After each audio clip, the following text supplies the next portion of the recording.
ൻ്റെ നമ്മുടെ കുഞ്ഞുങ്ങൾ എന്ന എപ്പിസോഡിലേക്ക് എല്ലാവർക്കും സ്വാഗതം. ഇന്ന് ഞാൻ നിങ്ങളോട് സംസാരിക്കാൻ പോകുന്നത് ദൈവിക സമാധാനത്തെക്കുറിച്ചാണ്. എല്ലാവരും ആഗ്രഹിക്കുന്നത് സമാധാനമാണ്.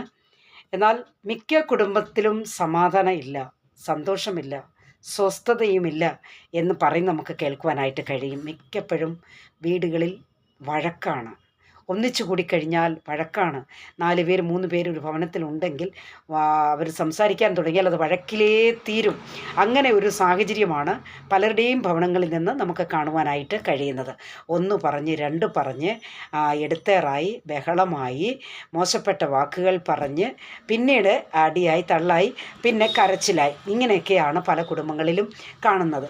എന്നാൽ പ്രധാനമായി നാം ചിന്തിക്കേണ്ടുന്ന ചില കാര്യങ്ങൾ, നമ്മുടെ കുഞ്ഞുങ്ങൾ, വളർന്നു വരുന്ന കുഞ്ഞുങ്ങളിൽ അനുസരണമുണ്ടോ എന്നത് നാം ചിന്തിക്കണം. നാം പറയുന്ന കാര്യങ്ങൾ അപ്പാടെ അനുസരിക്കണം കുഞ്ഞുങ്ങൾ. അത് അവരെ മനസ്സിലാക്കി കൊടുക്കുകയും വേണം. മാതാപിതാക്കളെ സ്നേഹിക്കുകയും മാനിക്കുകയും സ്നേഹിക്കുകയും മാനിക്കുകയും ചെയ്യണം. അത് കുഞ്ഞുങ്ങൾ പാലിക്കേണ്ടുന്ന ഒരു കാര്യമാണ്.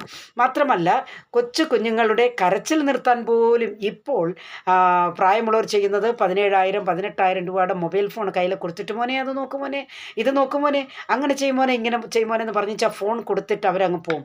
ആ കുഞ്ഞ്, വളർന്നു വരുന്ന കുഞ്ഞ് ആ ഫോണിനകത്ത് നോണ്ടി എന്തൊക്കെ കാണാൻ കഴിയുമോ അതെല്ലാം കാണുകയും കേൾക്കുകയും ചെയ്യും. പിന്നീട് കുഞ്ഞ് ഫോണിൽ, ഫോൺ കൺട്രോൾ ഇല്ലാതെ, ടൈമിംഗ് എന്താണെന്ന് പോലും ശ്രദ്ധിക്കാതെ മൊബൈൽ നോണ്ടുന്ന ഒരു സ്വഭാവത്തിലേക്ക് എത്തിപ്പെടുകയാണ് ചെയ്യുന്നത്. എന്നാൽ അത് അങ്ങനെ തുടങ്ങി ചില കുഞ്ഞുങ്ങൾ ഫോണിന് അഡിക്റ്റ് ആകുന്നത് കാണുവാൻ കഴിയും. അത് മാത്രമല്ല, ഈ ഫോണിൽ ചില ഗെയിമുകളൊക്കെ ഉണ്ട്.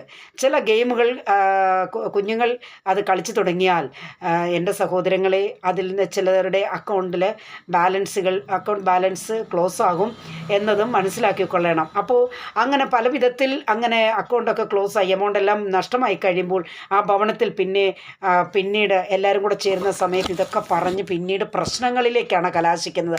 കുഞ്ഞുങ്ങളെ അടിക്കാനിടയാകും. അതുപോലെ തന്നെ കുഞ്ഞുങ്ങൾ തള്ളിപ്പറയും, വൃത്തികെട്ട ഭാഷകൾ പറയും, വീട് വിട്ടിറങ്ങിപ്പോകും. ഇങ്ങനെയൊക്കെയുള്ള പല വിഷയങ്ങൾ ഉണ്ടാകുമ്പോൾ ഭവനത്തിനകത്ത് സമാധാനം നഷ്ടപ്പെടും. ആകയാൽ എൻ്റെ പ്രിയ സഹോദരങ്ങളെ, മാത്രമല്ല കുഞ്ഞുങ്ങളുടെ വിദ്യാഭ്യാസ മേഖലയെക്കുറിച്ച്, കുഞ്ഞുങ്ങളുടെ എഡ്യൂക്കേഷനെക്കുറിച്ച് കുഞ്ഞുങ്ങൾ ചിന്തിക്കാറില്ല, ഫ്യൂച്ചറിനെ കുറിച്ച് ചിന്തിക്കാറില്ല. കുഞ്ഞുങ്ങൾക്ക് പഠിച്ച് നല്ല മാർക്ക് സ്കോർ ചെയ്യണമെന്നുള്ള ചിന്ത പോലും കുഞ്ഞുങ്ങളിൽ നിന്ന് വിട്ടുപോകും. എപ്പോൾ നോക്കിയാലും, എവിടെ നോക്കിയാലും, ആരുടെ കയ്യിൽ നോക്കിയാലും ഫോണുണ്ടോ, ഫോൺ നോണ്ടാൻ കിട്ടിയാൽ മാത്രം മതി. ആഹാരം വേണ്ട, അവർ കുളിക്കേണ്ട, നനയ്ക്കേണ്ട, യാതൊന്നും ചെയ്യേണ്ട, ഫോൺ കിട്ടിയാൽ ഫോണും കെട്ടിപ്പിടിച്ചിരിക്കുന്ന ഒരു സ്വഭാവമാണ് ആ കുഞ്ഞുങ്ങളിൽ നമുക്ക് കാണുവാനായിട്ട് കഴിയുന്നത് തന്നെ. അപ്പോൾ തന്നെ കുഞ്ഞുങ്ങളുടെ ഫ്യൂച്ചർ അവിടെ നഷ്ടപ്പെട്ടു തുടങ്ങും എന്നത് നാം മനസ്സിലാക്കിക്കൊള്ളണം. മാത്രമല്ല, ആവശ്യമില്ലാത്ത ഫോണിൽ ചാറ്റ് ചെയ്യുക, അതുപോലെ തന്നെ വീഡിയോ കോൾ ചെയ്യുക, ആവശ്യമില്ലാത്തവർക്ക് സംസാരിച്ച് ഇങ്ങനെ ഇരിക്കുക, മെസ്സേജുകൾ അയക്കുക, ഇതൊക്കെ ചെയ്ത് ഇങ്ങനെ ആവശ്യമില്ലാത്ത, കുഞ്ഞുങ്ങളുടെ വിലപ്പെട്ട നിമിഷങ്ങൾ കുഞ്ഞുങ്ങൾ നഷ്ടമാക്കുന്നത് നമുക്ക് കാണുവാനായിട്ട് സാധിക്കും. മിക്ക കുടുംബങ്ങളിലും പ്രിയരെ സന്ധ്യപ്രാർത്ഥനയില്ല, പാട്ടില്ല, പ്രാർത്ഥനയില്ല, അതുപോലെ തന്നെ വചനം വായിക്കാറില്ല, വചനത്തിൽ നിന്നും സംസാരിക്കാറില്ല, യാതൊന്നും ഇല്ല. കാരണം അതിനൊന്നും സമയമില്ല. എല്ലാവരും അവരവരുടെ ഫോണും കെട്ടിപ്പിടിച്ച് ഇങ്ങനെ അവിടെ ഇവിടെയൊക്കെ മാറിയിരിക്കുകയും കിടക്കുകയും ചെയ്യുമ്പോൾ ഭാര്യയെ വേണ്ട, ഭർത്താവിന് ഭാര്യയെ വേണ്ട, ഭാര്യയ്ക്ക് ഭർത്താവിനെ വേണ്ട, അവർക്ക് 2 പേർക്കും കുഞ്ഞുങ്ങളെ വേണ്ട. കുഞ്ഞുങ്ങൾ എന്താണ് ചെയ്യുന്നത്, അവർ പഠിക്കുകയാണോ അല്ലത് ഫോണിൽ നോണ്ടിക്കൊണ്ടിരിക്കുകയാണോ, ഇതൊന്നും അവർ തിരക്കാറില്ല. അമ്മമാരാണ്, മിക്ക അമ്മമാരും സീരിയലിൻ്റെ പുറത്തുമൊക്കെയാണ്. അപ്പോൾ അങ്ങനെയൊക്കെ വരുമ്പോൾ വീട്ടിലെ സമാധാനം നഷ്ടപ്പെട്ടു പോകുന്നു. കിച്ചണിൽ എന്തെങ്കിലും അടുപ്പിൽ വെച്ചിട്ടുണ്ടോ എന്ന് പോലും മറന്നു പോകുന്ന എത്രയോ സഹോദരിമാരെ കാണുവാൻ കഴിയുന്ന. കാരണം എന്താ, അവരെയേ മതിമറന്ന് അവർ ജീവിക്കുകയാണ്. കാരണം അവർ ഫോണിലും മറ്റ് ലോകത്തിലുമാണ് അവർ ജീവിക്കുന്നത്. അതുകൊണ്ട് അവരുടെ സമാധാനം നഷ്ടപ്പെട്ടു പോകുന്നു. പ്രിയ സഹോദരങ്ങളെ, ഞാൻ ഇത്രയും നിങ്ങളോട് പറഞ്ഞ എന്തിനാണെന്നറിയാമോ? നമ്മുടെ ജീവിതത്തിൽ, നമ്മുടെ കുടുംബത്തിൽ, നമ്മുടെ വ്യക്തിപരമായ ജീവിതത്തിൽ, നമ്മുടെ കുഞ്ഞുങ്ങളുടെ ജീവിതത്തിൽ ഒക്കെ യേശു കർത്താവിന് പ്രഥമ സ്ഥാനം കൊടുക്കണം. അങ്ങനെ നമ്മൾ പ്രഥമ സ്ഥാനം കൊടുക്കുമ്പോഴാണ് യേശു നമ്മുടെ കൂടെ ഉണ്ടെന്നുള്ള ആ ബോധ്യം നമുക്കുണ്ടാകുന്നത്. യേശു കർത്താവിൻ്റെ സാന്നിധ്യത്തിന് മറവിലാണ് നമ്മൾ ജീവിക്കുന്നുള്ള ബോധ്യം നമുക്കുണ്ടാകുന്നത്. മറ്റുള്ളവരോട് സുവിശേഷം പറയുവാൻ പോലും നമുക്ക് തോന്നിത്തുടങ്ങുന്ന എപ്പോഴാണെന്നറിയാം? കർത്താവുമായിട്ടുള്ള ബന്ധത്തിലാണ്. കർത്താവുമായിട്ട് യാതൊരു ബന്ധവും ഇല്ലാതെ പോയാൽ എങ്ങനെ സമാധാനമുണ്ടാകും? എങ്ങനെ കുടുംബം രക്ഷപ്പെടും? അതുകൊണ്ട് എല്ലാ കൂട്ടുകാരും, എൻ്റെ കുഞ്ഞുങ്ങൾ, എൻ്റെ സഹോദരങ്ങൾ, എന്നെ ശ്രദ്ധിച്ചു കൊണ്ടിരിക്കുന്ന എല്ലാവർക്കും ഉള്ളതായിട്ടുള്ളൊരു മെസ്സേജാണിത്. നിങ്ങളെല്ലാവരും ശ്രദ്ധിക്കേണ്ടുന്നത്, കർത്താവിൻ്റെ വരവ് ഏറ്റവും ആസന്നമായിരിക്കുന്നു.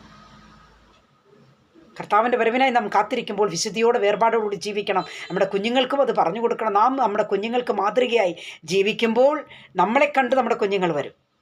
അപ്പം അതുകൊണ്ട് സഭാപ്രസംഗയിൽ ഇങ്ങനൊരു വാക്യമുണ്ട്. 12-ാം അധ്യായത്തിൻ്റെ 13-ാമത്തെ വാക്യം ഇങ്ങനെ പറയുന്നു: ദൈവത്തെ ഭയപ്പെട്ട് അവൻ്റെ കൽപ്പനകളെ പ്രമാണിച്ചു കൊള്ളുക, അതാകുന്നു സകല മനുഷ്യർക്കും വേണ്ടുന്നത്. ആമേൻ, ഹല്ലേലൂയ.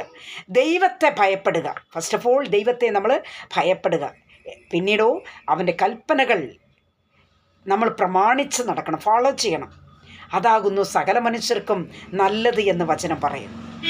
ആകയാൽ ക്രിസ്തു എന്ന സമാധാനം, യേശു കർത്താവിൻ്റെ സമാധാനം നമുക്ക് ആവശ്യമാണ്. ഇന്ന് ആരെങ്കിലും സമാധാനമില്ലാതെ, ഞാൻ ഈ പറഞ്ഞ കാര്യങ്ങളിൽ എവിടെയെങ്കിലും അഡിക്റ്റായി അല്ലെങ്കിൽ ജീവിതത്തിൽ തകർന്നു പോയ അവസ്ഥയിലൂടെ നിങ്ങളായിരിക്കുന്നുവെങ്കിൽ, നിങ്ങളാകട്ടെ നിങ്ങളുടെ കുഞ്ഞുങ്ങളാകട്ടെ ഇപ്പോൾ തന്നെ കർത്താവിൻ്റെ സന്നിധിയിൽ ഒന്ന് സമർപ്പിച്ച് കൊടുത്തുകൊണ്ട് ഒരു പുതിയ ജീവിതം തുടങ്ങണം. കർത്താവിനെ നമ്മൾ വിളിച്ചപേക്ഷിക്കുന്നവരായി, ഫോളോ ചെയ്യുന്നവരായി, പിൻപറ്റുന്നവരായി നമ്മൾ തീരുമ്പോൾ നമുക്ക് ദൈവിക സമാധാനം നമ്മിലേക്ക് വരും. നാം സമാധാനമുള്ളവരായി തീരുമ്പോൾ നമ്മുടെ കുടുംബം സമാധാനമായി മാറും, നമ്മുടെ കുഞ്ഞുങ്ങൾ സമാധാനമായി മാറും, നമ്മുടെ ഭവനം ടോട്ടലി പീസ്ഫുൾ ആവും. സോ ദൈവമായ കർത്താവ് ഈ വചനത്തെ എല്ലാവരെയും അനുഗ്രഹിക്കുമാറാകട്ടെ. God bless you all.